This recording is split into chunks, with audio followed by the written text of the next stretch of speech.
ហើយស្វាគមន៍ឆ្កែសន្តិភាពទីនេះអ៊ុយដែលបានយូនយកកំណើតកើតជាសត្វឆ្កែក្នុងកោះសន្តិភាពហើយមានទឹកចិត្តមកស្ដាប់ធឿថ្ងៃនេះណាស្វាគមន៍អនុមោទនាឆ្កែសន្តិភាពបងអរគុណដែលបានដែលឆ្កែឧស្សាហ៍ឆ្កែនេះគឺឧស្សាហ៍ទោះជាឆ្កែដេកក្រុម gender បកកន្ទុយគេវៃក្បាលនឹងស្បែកជើងស៊ីឆ្អឹងគេបោះអយក៏ដោយក៏ធម្មតាសារធាតុជាឆ្កែប៉ុន្តែមកដោយសារឃើញឆ្កែអាត្មាវាឆ្លាតពេកចឹងទៅដូចអត់ចង់ហៅពួកឆ្កែសន្តិភាពជាឆ្កែវាប៉ះពាល់ដល់ឆ្កែល្អបងឆ្កែអាត្មាព្រឹកមិញគ្រឿងតែស៊ូមិនអើយទៅនោះមែនទៅពូគេធ្វើដៃគេធ្វើគេទៅនោះមួយហើយកុំស៊ូគេថាចឹងគេទៅទៀះដៃចឹងគេដូចមាននេះថាម៉េចថាកុំស៊ូគេទៅនោះមួយហើយព្រោះឆ្កែអាត្មាហ្នឹងគឺអត់ចេញក្រៅបន្ទប់ទេមកយប់ទើបភ្លឺនៅយាមរបស់ដេកអែលរបស់ពូមានរបស់នឹងចេះទាំងអែលទៅប៉ះអែលនឹងលីងក៏រយចឹងទៅហើយបើក្រមានអ្នកដែលនៅមើលនឹងក្រចេញមកអត់ទៅនោះមកដូចសុខចិត្តគោះទ្វារពីក្រៅក្រាក់ប្រាប់ថាឈឺនោមណាឆ្កែអាត្មាប្រាប់ថាឈឺនោមមកត្រូវចេញមកជូនទៅទៅនោះហើយដល់ពេលម្ចាស់ចេញមកណាគេរត់ទៅនោមទៅមុនឲ្យម្ចាស់ជូនទៅដើរតាមពីក្រោយទៅនោមអញ្ចឹងទៅនោមរួចមកវិញប៉ុន្តែស្រុកអាមេរិកហ្នឹងក៏មានអញ្ចឹងដែលឆ្កែគេទៅដល់ម្ចាស់ជូនចេញក្រៅផ្ទះបានទៅនោមដឹកអញ្ចឹងទៅគោហ្នឹងឯងហើយក៏នោះវាមិនសូវខុសគ្នាប្រហែលដែរព្រោះឆ្កែអាត្មាក៏ដូចគ្នាអញ្ចឹងប៉ុន្តែអាត្មាមានអារម្មណ៍ថាសត្វមួយនេះដូចមាននិស្ស័យព្រោះមាននិស្ស័យជាមួយនឹងអាត្មាមាននិស្ស័យជាមួយនឹងអាត្មាហើយធ្វើចរិតដូចគ្នាទេដោយអាត្មាកាលពីនៅទូចមិញឈឺនោមបើអ៊ំមិនជូនទៅនោមបើយាយមិនជូនទៅនោមនោមដាក់លើផ្ទះព្រោះហើយវារៀងស៊ីចូលផងណែក្មួយយាយអាត្មាគាត់ហៅក្មួយគាត់ហ្នឹងគាត់ហៅកពើព្រោះអាត្មាធ្វើនិយាយឲ្យរឿងហ្នឹងញោមអ៊ំអាត្មាហ្នឹងពុកធំហ្នឹងបងញោមស្រីពងកើតឈ្មោះគាត់អ៊ំអួតគាត់ឈ្មោះអ៊ំអួតទេប៉ុន្តែដោយសារស្រុកពីដើមមនុស្សកើតស្រែងអត់មានថ្នាំព្យាបាលទេទៅក៏នៅកើតស្រែងពេញខ្លួននឹងឯងដល់កើតស្រែងពេញខ្លួនបងប្អូនហ្នឹងគឺប្រៀបធៀបគ្នានឹងកពើក៏ឈប់ហៅអ៊ំអួតទៅហៅអត់មានណាហៅអ៊ំអួតទេ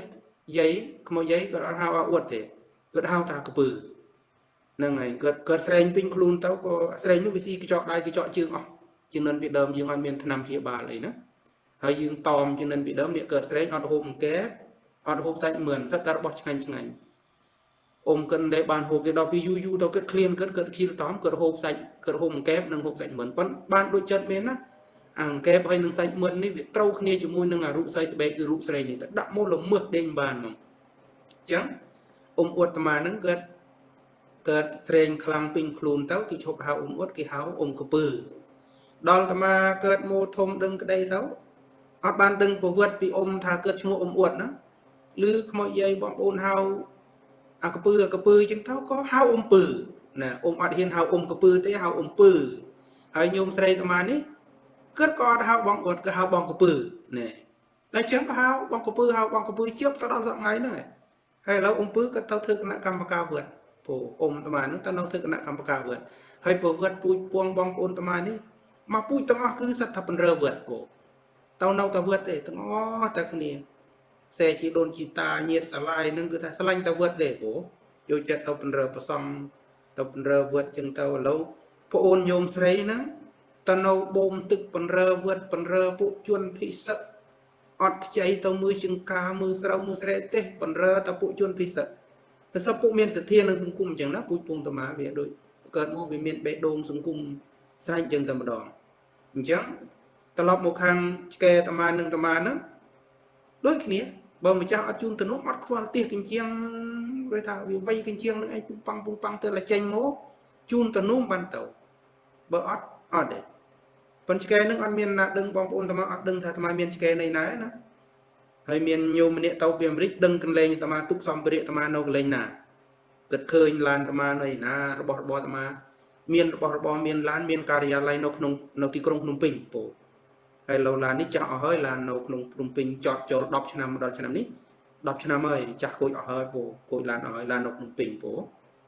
ហើយឆ្កែដែលអាត្មាថាហ្នឹងក៏អត់មានណាដឹងអត់មានណាឃើញទេអាត្មាដែលអុយណាឃើញឆ្កែអាត្មា ហ្នឹងហើយចឹងព្រឹកមិញគួរឲ្យចង់ស្រេចគ្រាន់តែហៅថាគ្រាន់តែសួរថាមិនទៅនុំរួយនៅបានអីហូបនៅសួរគេប៉ុណ្ណឹងអូគេធ្វើគេរត់គេទៅទិះដៃមកគេវីក្បាលចន្តិតគូតដាក់ថាគេនុំរួយហើយកុំសួរគេមានន័យថាអញ្ចឹងអានឹងឆ្កែហើយដល់អាត្មាកាលពីអាត្មានៅអាយុ7 8ឆ្នាំប្រាប់ក្មួយយាយថាឈឺនោមអ៊ំជូនតនោមអ៊ំពើហ្នឹងឯងពងអបកតនោមពូណាពងអបកតនោមអញ្ចឹងទៅបើ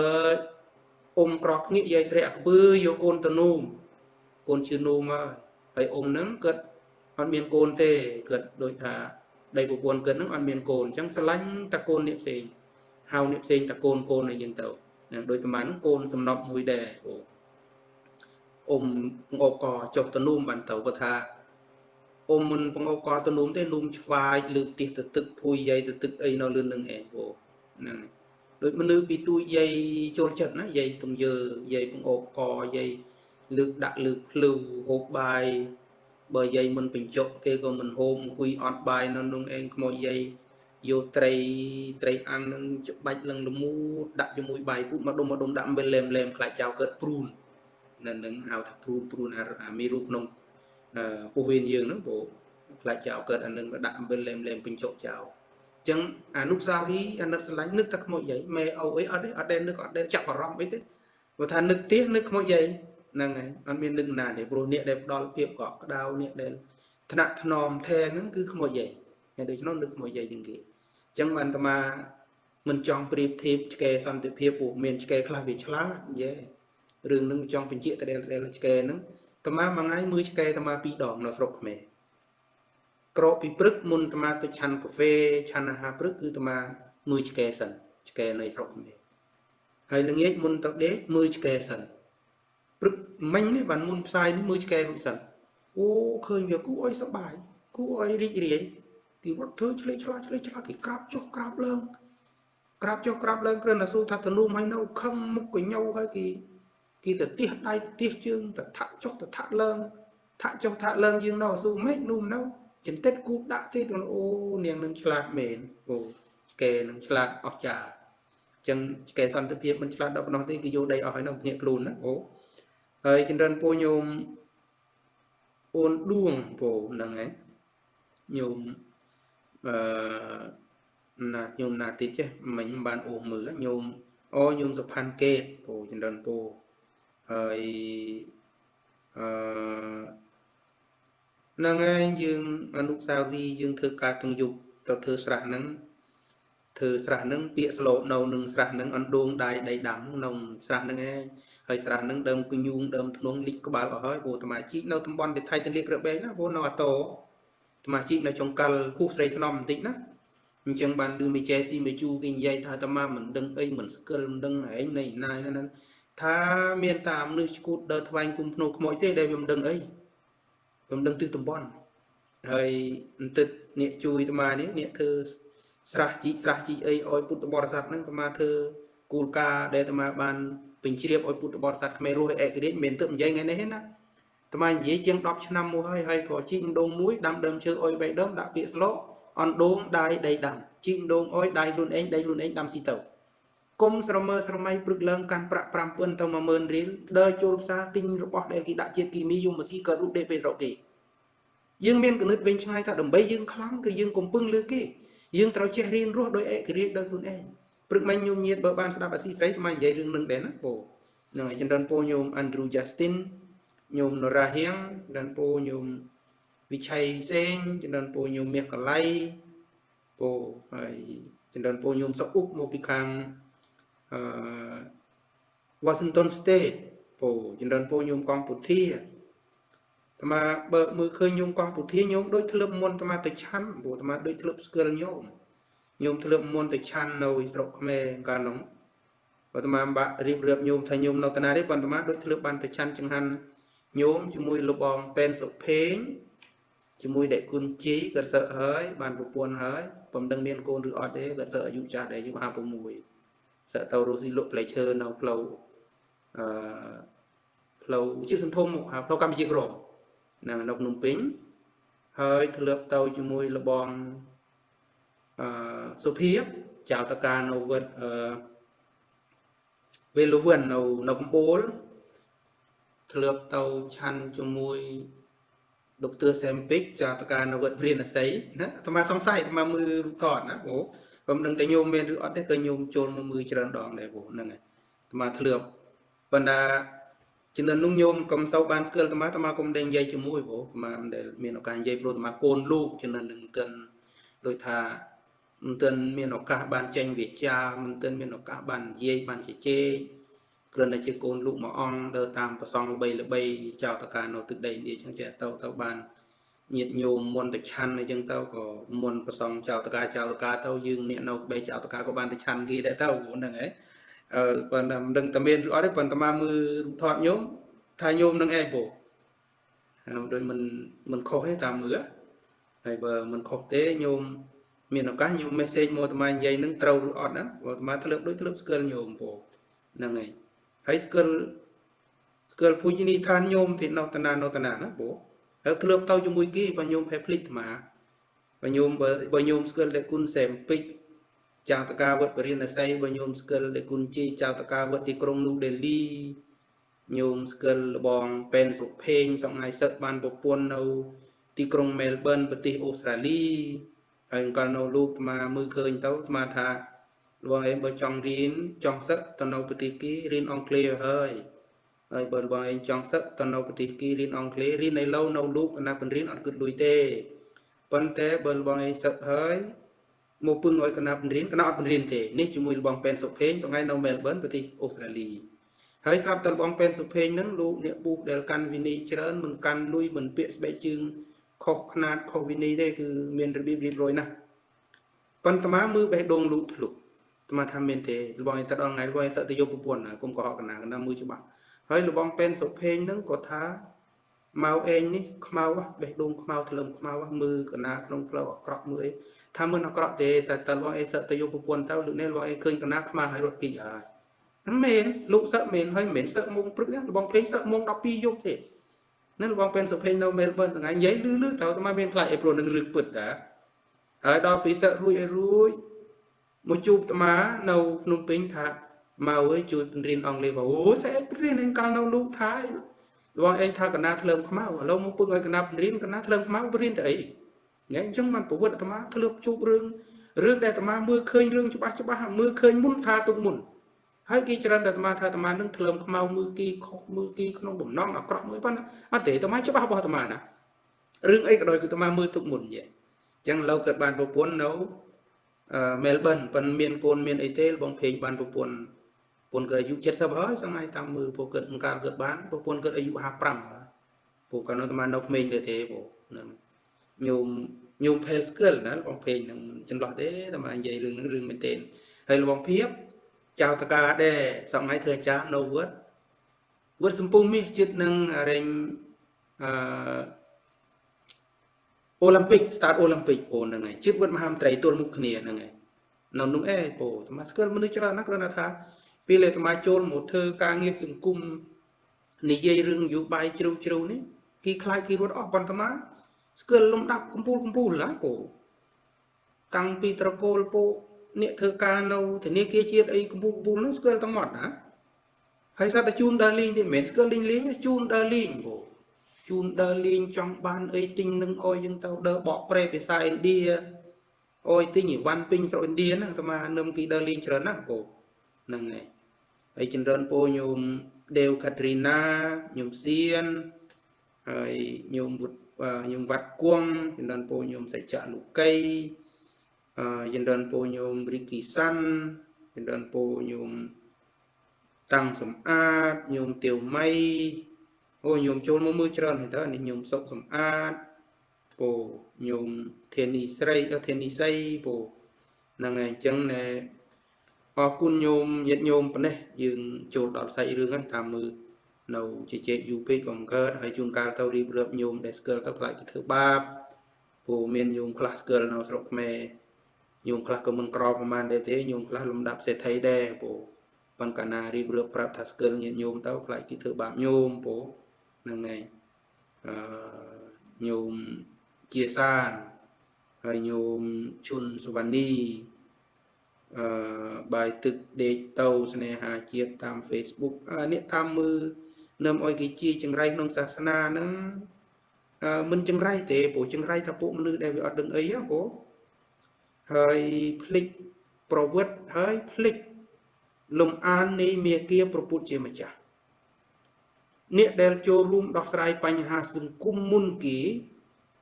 pil del sung kum miên chun luh reviang nó cô mùi nâng nó cô mùi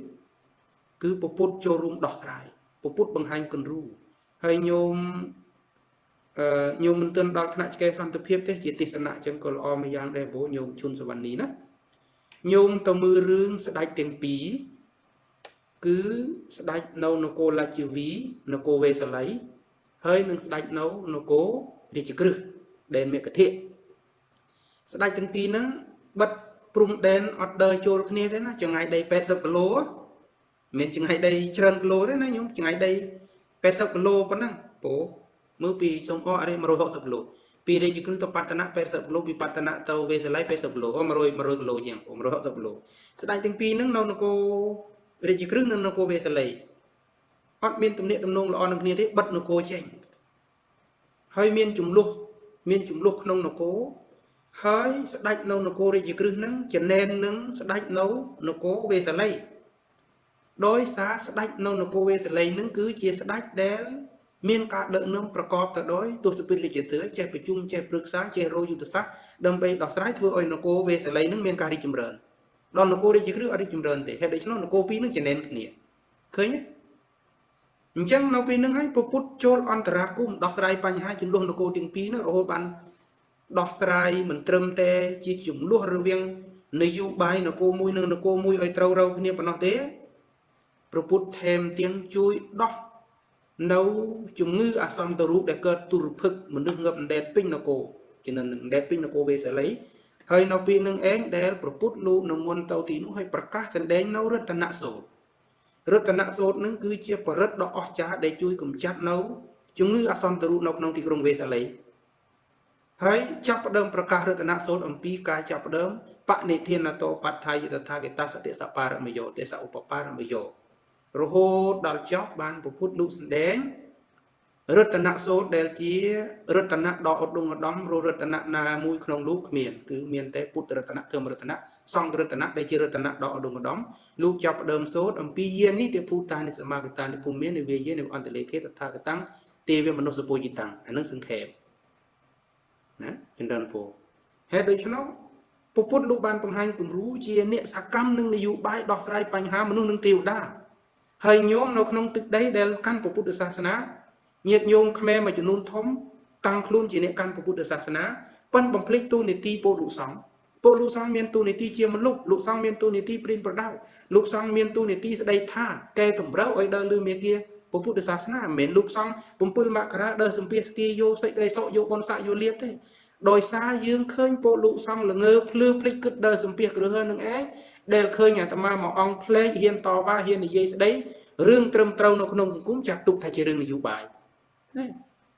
khơi nhỉ lâu nhôm khơi chuyện đây nhá dương ngày đấy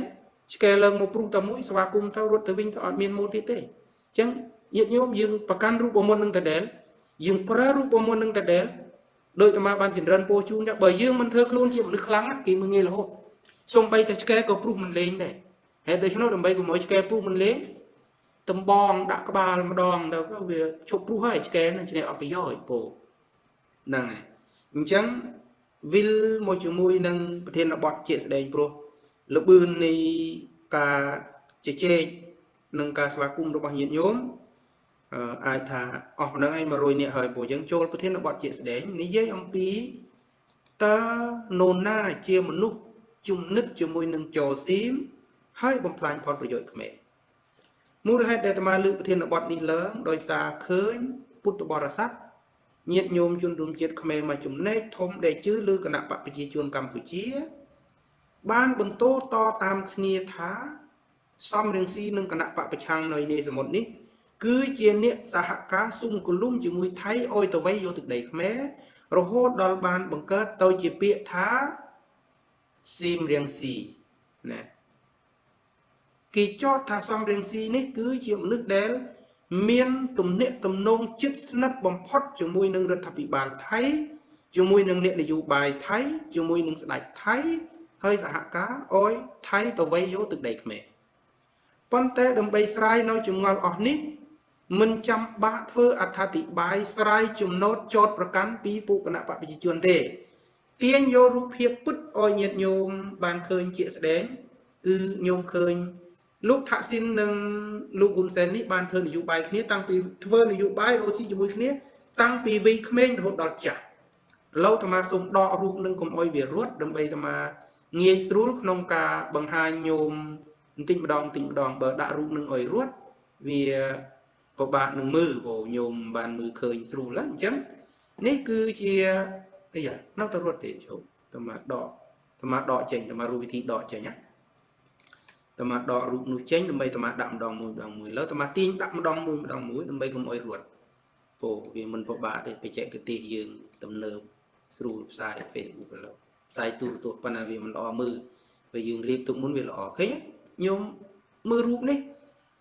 ថាក់ស៊ីននិងហ៊ុនសែនចាប់ផ្ដើមធ្វើនយោបាយធ្វើជំនួញរស់ស៊ីជួញដូរជាមួយគ្នាជាលក្ខណៈផលប្រយោជន៍ឧស្សាហ៍តាំងពីថាក់ស៊ីននិងហ៊ុនសែននៅវ័យក្មេងម្លេះទំនាក់ទំនងដែលលោកថាក់ស៊ីននិងហ៊ុនសែនចាប់ផ្ដើមស្និទ្ធជាមួយគ្នាពេញទំហឹងរហូតដល់បោះវិនិយោគទុនជាមួយគ្នា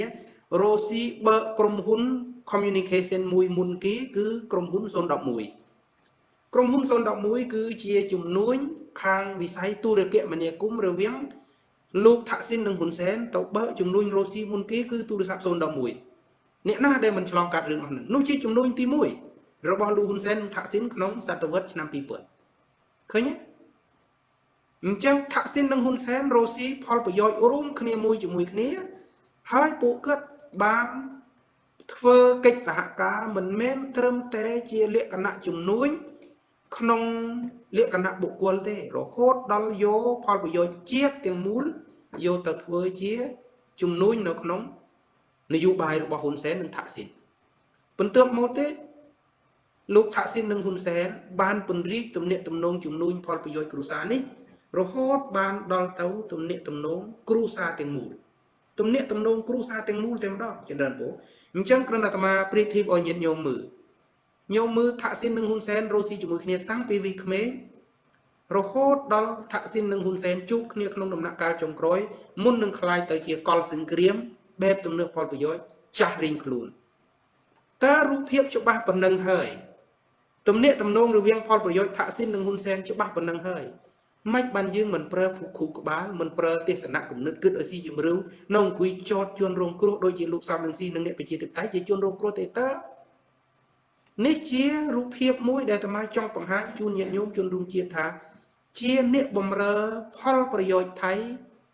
និងគ្រួសាររបស់លោកថាក់ស៊ីនស៊ីនវត្រាជំនិនទី1គឺហ៊ុនសែនថាក់ស៊ីនចូលមកដល់អ្នកបម្រើថៃជំនិនទី2ជំនិនពូនេះគឺជាអ្នកបម្រើផលប្រយោជន៍ថៃជំនិនទី2ឥឡូវដោយសារដាក់រូបរត់វាញោមមើលពិបាកវាមុខអាត្មាដកចេញអាត្មាដករូបរត់ចេញអាត្មាទាញរូបសារថ្មីយកមកដាក់ជូនញាតិញោមឲ្យបានមើលស្រួលក្រោយឆ្នាំ2006លោកថាក់ស៊ីនត្រូវបានគេធ្វើរដ្ឋប្រហារទម្លាក់ហើយប្អូនរបស់លោកថាក់ស៊ីនគឺអ្នកស្រីយីងឡាក់ស៊ីនវត្រាខ្លាយជានាយករដ្ឋមន្ត្រីចាប់ផ្ដើមបន្តជំនួញគ្រួសារតាដែល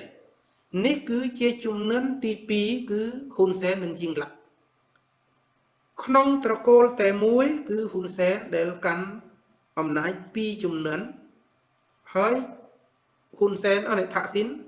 បានបដូរពីជំនិនថាក់ស៊ីនមកជំនិនយីងឡាក់ប៉ុន្តែហ៊ុនសែនបំរើគ្រួសារនឹងទាំង2ជំនិនថាក់ស៊ីននិងជំនិនយីងឡាក់រស់ស៊ីផលប្រយោជន៍ជាមួយគ្នារហូតហ៊ុនសែនបានសង់ភូមិគ្រឹះមួយអោយគ្រូសាថាក់ស៊ីនរស់នៅកណ្ដាលទីក្រុងភ្នំពេញនៅកោះអរិយក្សត្រក្រៅពីនោះហ៊ុនសែនបានរំលោភលើសិទ្ធិរបស់អង្គព្រះមហាក្សត្រដើរផ្លូវកាត់ប្រគល់សិទ្ធិប្រគល់សញ្ជាតិនិងផ្ដល់សិទ្ធិឲ្យអ្នកស្រីយីងឡាក់ជាជនជាតិខ្មែរកម្មលិខិតឆ្លងដែនខ្មែរដើម្បីរត់គេចពីការតាមចាប់ខ្លួនរបស់នយោបាយថៃឃើញទេញាតិញោមតើរឿងទាំងអស់ប៉ុណ្ណឹងជំនិនទី1និងជំនិនទី2ពីបងរហូតមកដល់ប្អូនប៉ុន្តែឥឡូវនេះគឺមានការប្រែទម្រង់បន្តិចចំនួនពោ ដោយសាររដ្ឋាភិបាលនេះផ្សេងមូលហេតុដែលវាបានជាថាក់ស៊ីនគីព្រមប្រថុយមិនតវ៉ាក្តីច្រើនគីសុខចិត្តជាប់គុកមិនមានថាក់ស៊ីនគីលងងគីរ៉ូស៊ីជាមួយហ៊ុនសែនដល់3ជំនិនហើយគីទាញយកផលប្រយោជន៍បានប្រជាខ្មែរច្រើនប៉ុណ្ណោះមិនមែនគីលងងទេប៉ុន្តែថាក់ស៊ីនគីត្រូវដើរតាមពាក្យស្លោកមួយគេហៅអ៊ំទូកុំអុយឡាននេះជាពាក្យស្លោកខ្មែរគេយកទឹកដីខ្មែរបានគេអត់អុយជាបដានទេគេលាងសម្អាតអំពីទំនាក់ទំនងថាក់ស៊ីនយីងឡាក់ហ៊ុនសែនគេលាងសម្អាតស្អាតចេះឃើញទេញោមបានឃើញបាញ់មិញពីខាងដើមនេះជាទំនាក់ទំនងគ្រួសាររបស់គេរស់ស៊ីជាមួយគ្នាក្នុងជំនិនទី1ជំនិនទី1ធ្វើតាំងពីវីក្មេងរហូតដល់ចាស់លេងខ្លួនបានចូលដល់ជំនិនទី2គឺយីងឡាក់រហូតយីងឡាក់คล้ายទៅជា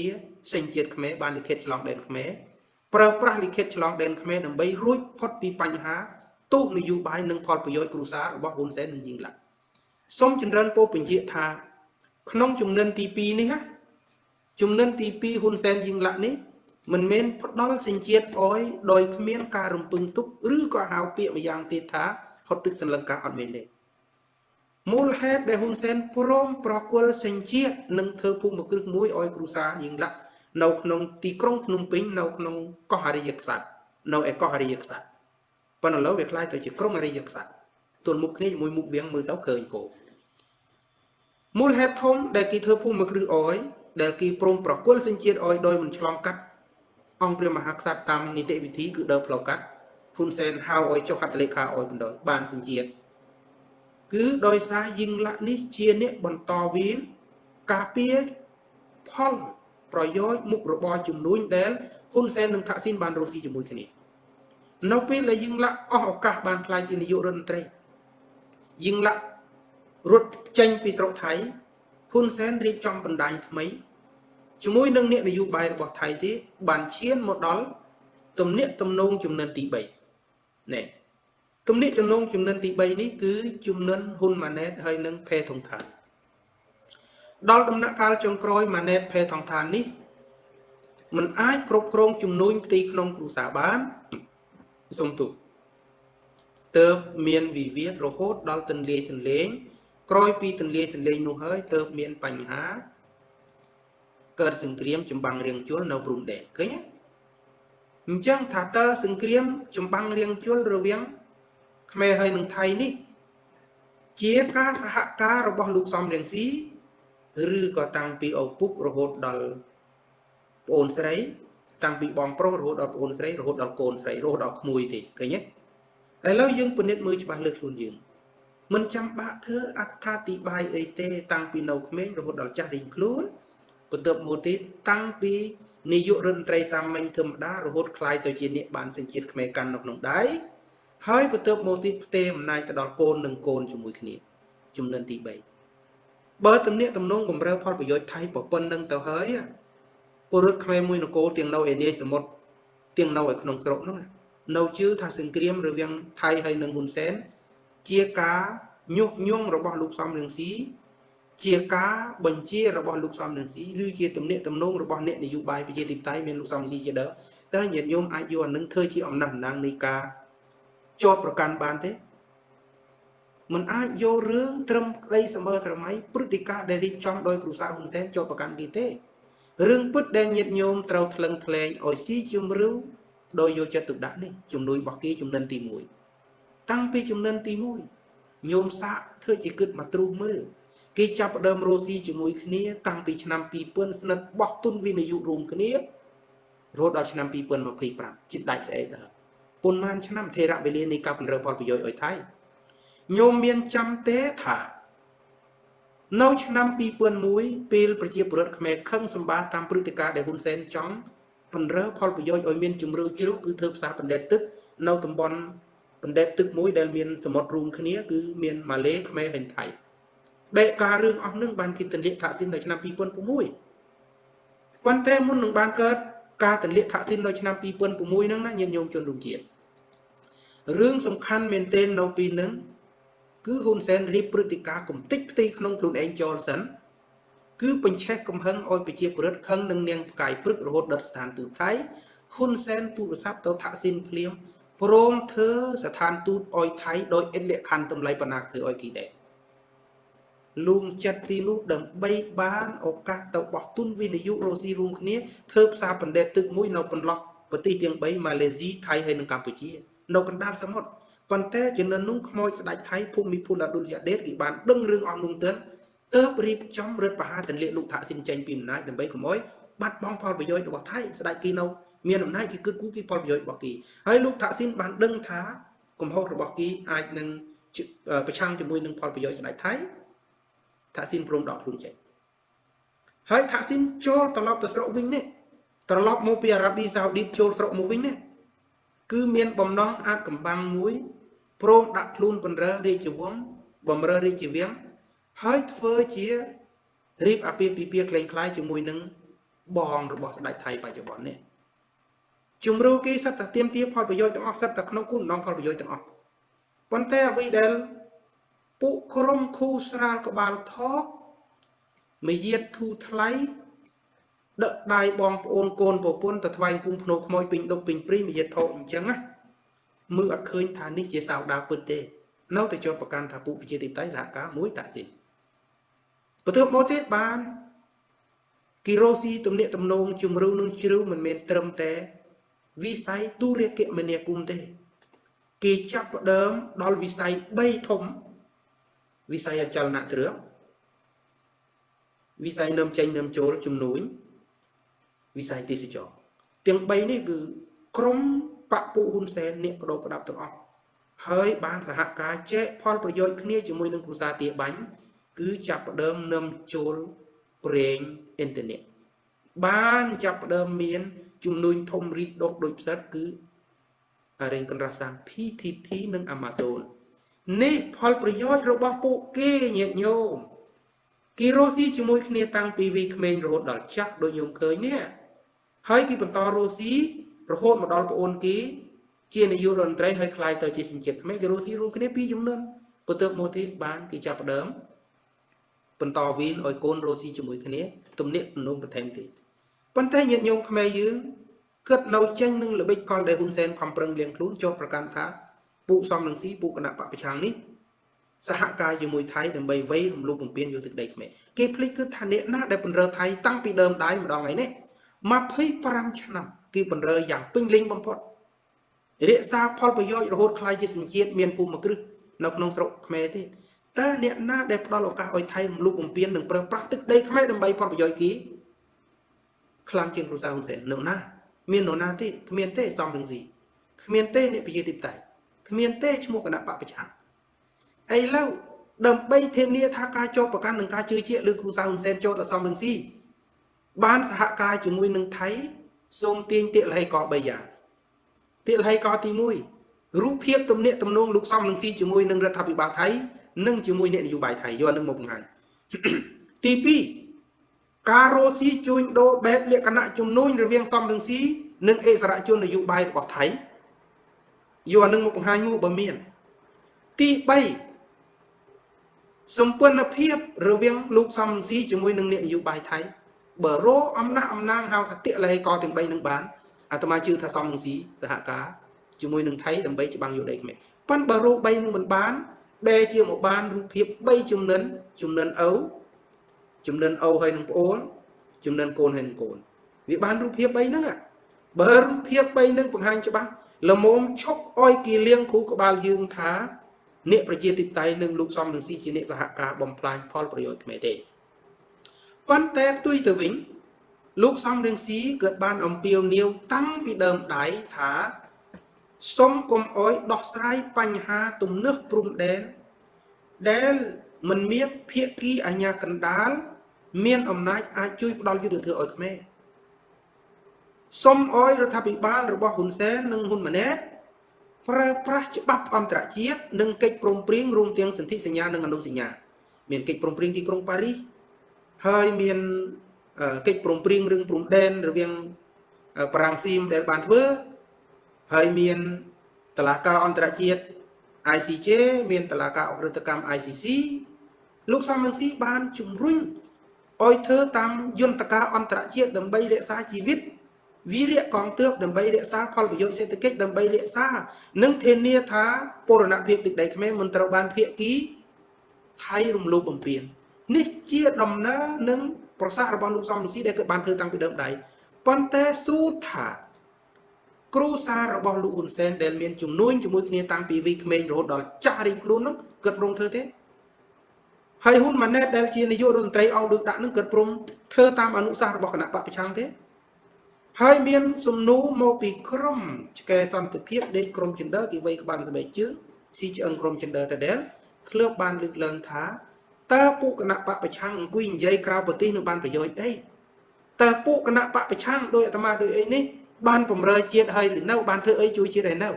ណែគេគ្រាន់តែជំរុញឲ្យប្រយុទ្ធការអន្តរជាតិជាការបំរើជាតិមួយណាព្រោះគេខ្លាចបាត់បង់ទឹកដីគេដែរ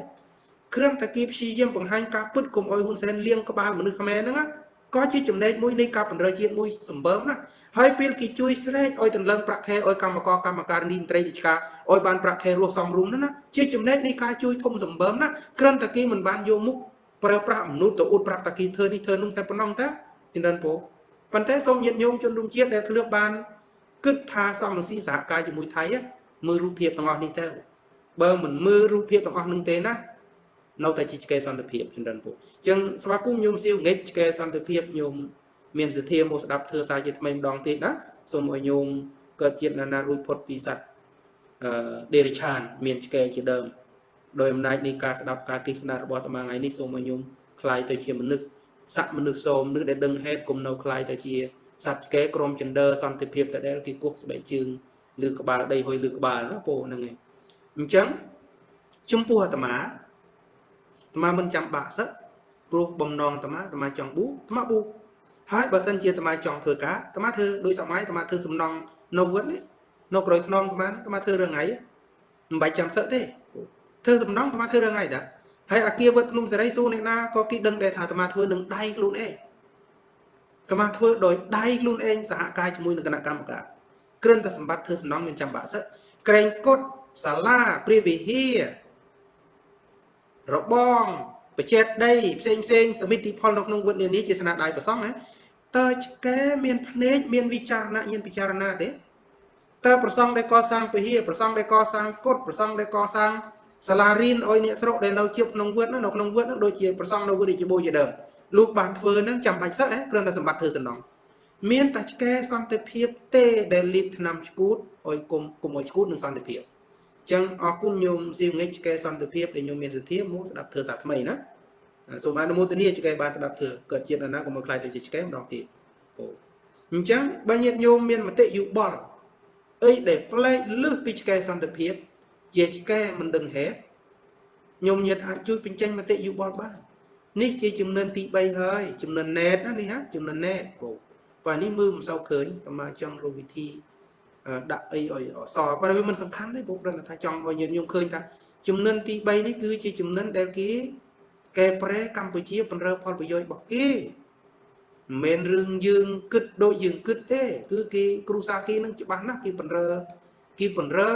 ផលប្រយោជន៍ថៃតាំងពីដើមដៃមកណាដល់ពុកហើយដូច្នោះតើមកដូចមិនចាំប្របាក់អធិប្បាយអីច្រើនទេគ្រាន់តែចង់ប្រាប់ញាតិញោមជនរួមជាតិថាអ្នកដែលស្និទ្ធបំផុតជាមួយនឹងអ្នកនយោបាយថៃជាមួយនឹងអិសរាជជនថៃអត់មានស្រមោលនៃគណៈបកប្រឆាំងអ្នកប្រជាធិបតេយ្យទេមានតែស្រមោលនៃគ្រូសាហ៊ុនសែននិងស្រមោលនៃត្រកូលថាក់ស៊ីនតែប៉ុណ្ណោះដោយចាប់ផ្ដើមពីវ័យក្មេងរហូតដល់ចាស់បន្ទាប់មកតវៀនដល់ប្អូនស្រីហើយคล้ายទៅជាសញ្ជាតិខ្មែរមិនក៏ឆ្កែសន្តិភាពមើលអត់ឃើញមិនក៏ឆ្កែសន្តិភាពប៉ុណ្ណឹងមើលមិនដឹងលំមុំតាយើងមានយុទ្ធសាស្ត្រតទល់ជាមួយឆ្កែសន្តិភាពខ្លះដែរអញ្ចឹងតាមកអត់អធិប្បាយអីច្រើនទេតាមកពញ្យល់ឲ្យឃើញប៉ុណ្ណឹងការពិតនេះជាមូលដ្ឋានមួយដែលយើងអាចជឿជាបានប៉ុន្តែបើសិនជាចោតសំរងស៊ីឬចោតអ្នកប្រជាធិបតេយ្យថាសហការមួយថៃរមណាស់ណាង3មួយយ៉ាងតិចទំនាក់ទំនងរវាងអិសរាជជននយោបាយនិងរដ្ឋាភិបាលថៃជាមួយសំរងស៊ីហើយនឹងជំនួញជួញដូររ៉ូស៊ីជាមួយគ្នា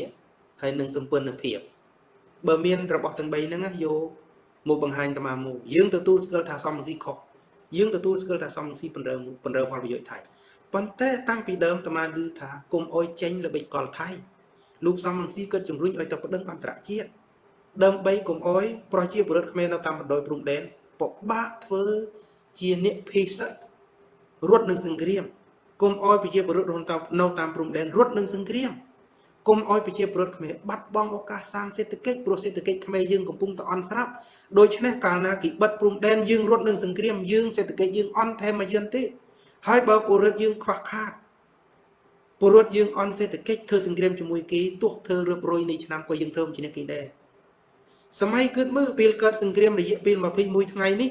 បាយដែលយើងគត់គង់ទៅឲ្យយោធាតស៊ូនៅឯសមរភូមិមុខបើសិនជាគុំមានប្រសង់នឹងប្រជាពលរដ្ឋខ្មែរជួយដាល់មុខជួយដាំបាយតនើបជួយអាំងត្រីងៀតជូនយកទៅឲ្យយោធានៅជួរមុខគិតទទួលទានណាញោមស្រមៃថាហ៊ុនសែនអាចផ្គត់ផ្គង់យោធាយើងឲ្យមានកម្លាំងច្បាំងនៅជួរមុខនេះអត់ទេហ៊ុនសែនគ្មានបំណងផ្គត់ផ្គង់ឲ្យយោធារស់មានសេចក្តីថ្លៃថ្នូរមានអាហារគ្រប់គ្រាន់មានកម្លាំងច្បាំងទប់ទល់ជាមួយសត្រូវទេសំរងស៊ីក៏បានមើលឃើញយ៉ាងដូចនោះហើយបានគិតអំពាវនាវកុំឲ្យធ្វើសង្គ្រាមហើយបើធ្វើសង្គ្រាមគ្រាន់តែការពារផលប្រយោជន៍គ្រួសារហ៊ុនសែននិងគ្រួសារតាក់ស៊ីនស៊ីនវត្រាធ្វើសង្គ្រាមទៅអីបើធ្វើសង្គ្រាមរួចហើយគង់តែកាត់ដីឲ្យគេតដែលនឹងធ្វើទៅអីឲ្យបាត់យុទ្ធជនពេលីរបស់យើងរាប់រយនាក់ឲ្យប្រជាពលរដ្ឋខ្មែរស្លាប់ដល់ទៅ30នាក់របួសដល់100នាក់ហើយបាត់ឱកាសសាងសេដ្ឋកិច្ចទៀតបើគង់តែចរចាកាត់ដីដូរយកសន្តិភាពតដែលធ្វើសង្គ្រាមទៅអីមិនធ្វើតាមសំរងស៊ីទៅនោះហើយជាចំណែកមួយដែលសំរងស៊ីបានជួយខ្មែរនោះហើយគឺជាចំណែកមួយនៃអ្នកប្រជាធិបតេយ្យនៅក្រៅប្រទេសគេបញ្ចេញមតិយោបល់គេអត់បានធ្វើទេពីព្រោះគេអត់មានទូនាទីឲ្យទៅបំរើជាតិខ្មែរយ៉ាងម៉េចឲ្យទៅធ្វើការដើម្បីឲ្យប្រជាពលរដ្ឋទទួលសេវាមិនបើអត់មានទូនាទីរបស់អ្នកប្រជាធិបតេយ្យក្រៅរដ្ឋាភិបាលគឺគេដេញដោលគេការពារផលប្រយោជន៍ប្រជាពលរដ្ឋរីឯអ្នកដែលដឹកនាំរដ្ឋគឺមានទូនាទីអនុវត្តនៅសេវាសាធារណៈដែលប្រជាពលរដ្ឋត្រូវការជាពិសេសគឺអនុវត្តឲ្យបាននៅយុទ្ធនាការនិងយុទ្ធសាស្ត្រសន្តិសុខជាតិនិងការពារជាតិហើយហ៊ុនសែនបានធ្វើអត់ដឹងណាហើយញាតិញោមចេះចង់សួរថាសំស៊ីបានធ្វើអីពួកប្រឆាំងក្រៅស្រុកនឹងបានធ្វើអីគេបានធ្វើហើយគេកំពុងតែទប់ទល់កុំឲ្យជឿហ៊ុនសែនដែលបោកយើងបញ្ឆោតយើងឲ្យយើងជឿថាស៊ីមួយច្បាំងនេះដោយសារសំស៊ីគេបានជួយទប់ទល់កុំឲ្យយល់ខុសអញ្ចឹងហើយតើចំណងពោអត់មានអីលើពីនឹងទេព្រោះដោយអាត្មាថាអញ្ចឹងបើសិនជាអាត្មាមិនមានទូនាទីជាគ្រូអាត្មាអាចបង្រៀនបានទេទើបតែអាត្មាមានទូនាទីជាគ្រូបានអាត្មាបង្រៀនបានអញ្ចឹងបើអាត្មាទៅដឹកនាំរដ្ឋបានអាត្មាអាចជួយពលរដ្ឋតាមចំណែកនេះការងាររដ្ឋប៉ុន្តែបើអាត្មាមិនមែនជាអ្នកដឹកនាំរដ្ឋផងឲ្យអាត្មាទៅធ្វើការងារជំនួសរដ្ឋយ៉ាងម៉េចការងារពលរដ្ឋអាត្មាបានធ្វើហើយជាពលរដ្ឋល្អអាត្មាបានធ្វើហើយអញ្ចឹងនៅសួរគេថាពូនេះឯងបានជួយធ្វើអីនេះសួរហ៊ុនម៉ាណែតដែលដឹកនាំតាមអូលើកដាក់នោះបានធ្វើអីខ្លះហើយសម្រាប់ម៉េចមិននៅធ្វើញឹមបានសញ្ញាបត្រយល់មកពី West Point ហើយសិតតែចេញពីសាលាយោធាដល់ទៅច្បាំងគ្នាគេរំលោភយកភូមិដល់ទៅ17កន្លែងឃើញទេអញ្ចឹងជឿទុកចិត្តទៅឲ្យជាតិខ្មែរឲ្យអន្តរាយទៅចម្រើនពូអញ្ចឹងតាថ្ងៃនេះដូចជាមានប្របាក់បញ្យល់អីច្រើនគ្រាន់តែបង្ហាញតែរូបភាពមាននេះគ្រប់គ្រាន់ណាថានរណាជាមនុស្សចំណិតជាមួយនឹងគណៈបកប្រជាជនកម្ពុជានរណាដែលបានបណ្រើថៃយ៉ាងពេញលេញបំផុតរយៈពេលជាង20ឆ្នាំខ្ញុំឃើញរូបភាពទាំងអស់នោះជាស្ដែងណាមិនមែនតែមកនិយាយដោយសារតែមកស្អប់គ្រូសាហ៊ុនសែនមិនមែនតែមកនិយាយដោយសារស្អប់ហ៊ុនម៉ាណែតណាប៉ុន្តែគ្រូសាហ៊ុនសែនហ៊ុនម៉ាណែតក៏បានធ្វើអញ្ចឹងមែនគាត់បានបណ្រើផលប្រយោជន៍ស៊ីមតាំងពីដើមដៃមកមែនហើយដល់មូលហេតុដែលកើតសង្គ្រាមកើតទៅជាចម្បាំងតាំងពីខែកក្កដារហូតដល់ខែធ្នូហ្នឹងស្លាប់យុទ្ធជនពលីរបស់យើងរើមិនអស់លាកឈ្មោះគេទៀតហ្នឹងគឺដោយសារការចាប់ផ្ដើមពីហ៊ុនសែននោះតើមិនចាប់ផ្ដើមមកពីអាត្មានេះអង្គុយនិយាយមិនចាប់ផ្ដើមមកពីអាត្មាបង្ហាញការពិតណាឃើញប្រជាពលរដ្ឋខ្មែរមួយចំនួនធំនៅតែនិយាយខុសថាអូកុំអោយសត្រូវដឹងដានអីកុំនិយាយអីកុំបំបាក់ទឹកចិត្តអីខំលើកទឹកចិត្តយោធាយើងណែចង់បញ្ជាក់ណាអ្នកដែលលើកទឹកចិត្តយោធាគឺពួកខ្មែរគ្រូបេកំរីជំនួយទិញអាវក្រោះទិញមួកទិញរឹងទិញស្បែកជើងទិញភ្លើងពិលទិញថ្មយកទៅឲ្យយោធាប្រើហ្នឹងមិនមែនជាការលើកទឹកចិត្តទេឬទុយទៅវិញអ្នកដែលបំបាក់ទឹកចិត្តយោធានៅជួរមុខហ៊ុនម៉ាណែតដែរដែលមានទូនាទីជានាយករដ្ឋមន្ត្រីត្រូវគិតពីអ្នកការពារជាតិមុនគេត្រូវមានស្បៀងគ្រប់គ្រាន់ត្រូវមានអាវុធយុទ្ធភ័ណ្ឌគ្រប់គ្រាន់ត្រូវមានសុខាភិបាលពេទ្យទាហាននៅជួរមុខដើម្បីព្យាបាលទាហានពីត្រូវរបួសប៉ុន្តែហ៊ុនម៉ាណែតបានធ្វើអត់មិនបានទូនាទីទាំងអស់រីមហូបរីអាហារធ្លាក់មកលើប្រជាពលរដ្ឋវាមិនមែនជាទូនាទីប្រជាពលរដ្ឋជាទូនាទីរបស់អគ្គនាយកដ្ឋានភើបភារនៅក្នុងក្រសួងការពារជាតិមិនបានអត់ធ្វើហើយនៅស៊ូដេញដងគេដល់ណាប្រើភុកបានគិតខ្លះទៅចំនួនពូអញ្ចឹងបានអាត្មាគិតថា2ថ្ងៃនេះឃើញយុទ្ធសាស្ត្រយើងត្រូវដែរ កែមកមួយស្វាគមន៍មួយបាត់មកមួយស្វាគមន៍មួយបាត់ឃើញជាតែមកកប់អាកាសហ្នឹងគឺជាតែបង្ហោះរូបវាព្រោះវាអត់មានអ្នកតទួលហើយតែមកមិនលើកទឹកចិត្តឲ្យស្វាគមន៍ទេព្រោះយើងមិនបានឃើញមិនបានមើលផ្ទាល់តែបើក្នុងមុងឡាយចេះច្បាស់ការល្អដល់មកស្វាគមន៍មួយបាត់ស្វាគមន៍ពីរបាត់បណ្ដោយឲ្យធ្វើយូរហើយប៉ុន្តែមកថាមិនត្រូវនៅល្ងងឲ្យគេប្រមាថគ្រប់យ៉ាងជាងទេប្រយុទ្ធសាស្ត្រខ្លះឥឡូវបានប្រសិទ្ធផលមែនមានប្រសិទ្ធភាពខ្ពស់ណាចឹងអរគុណញាតិញោមប៉ុណ្ណេះណាយើងបង្ហាញរូបភាពបង្ហាញការពិតប៉ុណ្ណេះមិនបាច់ចាំអធិប្បាយក៏មាននេះគ្រប់គ្រាន់ហើយសម្រាប់ការផ្សាយរបស់ខ្ញុំគណៈអាភិបនៅរាត្រីនេះសូមអនុញ្ញាតបិទបញ្ចប់ប៉ុណ្ណេះជូនពរញោមញាតិទាំងអស់គ្នាមានសុខភាពល្អសំណាងល្អសូមឲ្យឆ្នាំថ្មីមានសេរីសុខស្ដីទាំងអស់គ្នាណាយើងនៅសល់2ថ្ងៃទៀតដល់ឆ្នាំថ្មីហើយប៉ុន្តែឆ្នាំចាស់2025នេះយើងជួបគ្រោះចង្រៃសម្បើមណាស់បើញោមញាតិបានស្ដាប់ការវិភាគរបស់អាត្មាជាមួយនឹងសម្ពូលីនិងជនច័ន្ទបុត្រនៅខែកុម្ភៈឆ្នាំ2025អាត្មាប្រាប់ថាឆ្នាំ2025ជាឆ្នាំកាយសាហាវហើយនៅពេលដែលព្រឹត្តិការណ៍កើតឡើងលោកទីនសក្តិយាបុគ្គលិកអស៊ីសេរីទូរស័ព្ទមកប្រាប់អាត្មាថាអរគុណដែលគុណប៉ុណ្ណាដែលគុណវិភាគថាជាឆ្នាំសាហាវវាប៉ះពាល់ដល់កណ្ដាលដែលគេបិទអស៊ីសេរីបាទអាត្មាថាឆ្នាំសាហាវចុះគេបិទដែលរឹសមុខគ្រោះដែលរឹសមុខវាអ្នកណារិស័យអន់ក៏ជួបចុះពូនឹងទីនសក្តិយាគេខលមកអថាដែលគុណវិភាគត្រូវមើលដូចឃើញដូចបាត់ដៃអញ្ចឹងថាឆ្នាំ2025ឆ្នាំចង្រៃហើយខ្ញុំទៅមើលទៅពេលជូនពោដាច់ឆ្នាំ2024ចូលឆ្នាំ2025ក៏තමයිជូនពោអញ្ចឹងដែរថាឆ្នាំ2025នឹងសាហាវណាស់យើងជួបគ្រោះឆ្នាំ2027និងឆ្នាំ2030ពិភពលោកទាំងមូលនឹងកើតគ្រោះចង្រៃមិនសមសេចក្តីល្អក្នុងឆ្នាំ2026ជាឆ្នាំសមសេចក្តីល្អកសាងសេចក្តីសុខនៅក្នុងចិត្តរឿងណាអាចលះបានទម្លាក់ចូលបានទម្លាក់តែរស់ឲ្យមានសេចក្តីសុខបើកលយុគកើតឡើងលើពិភពលោកយើងមានសេចក្តីសុខហើយបើយើងអស់កម្មអស់បុណ្យអស់ជីវិតក៏អស់ដោយក្តីញញឹម